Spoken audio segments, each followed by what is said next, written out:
I read your discussion post, and many of you say that the US or the policymakers did not know much about the Afghan culture or Afghanistan culture when they launched that operation 20 years ago.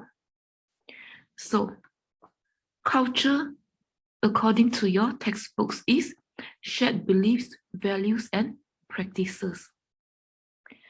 And culture also means to cultivate. And some of you rightly mentioned that, yes, the Al-Qaeda is one important aspect of the Afghanistan's culture or Islam, or even the Taliban culture. But bear in mind that the Afghanistan culture is also very tribalistic. In other words, tribalism is another important aspect of the Afghan culture.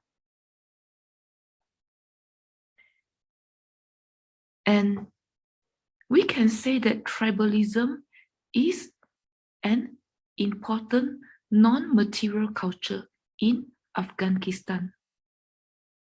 The material culture of that country would be the mosque, any objects, symbols, images associated with Al-Qaeda or the Taliban.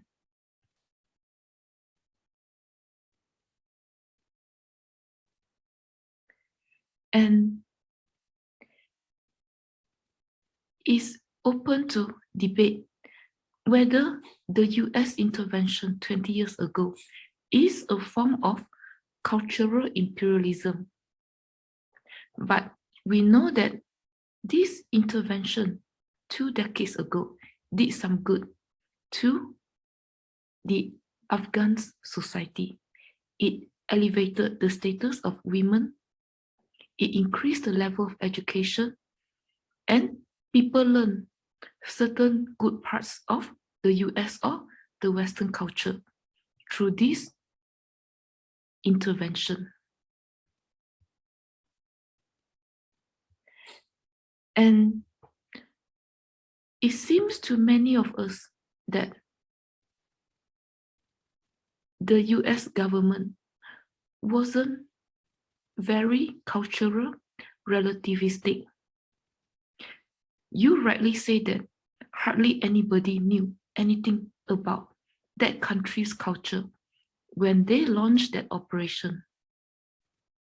Nobody tried to understand the Afghanistan culture from their people's perspective.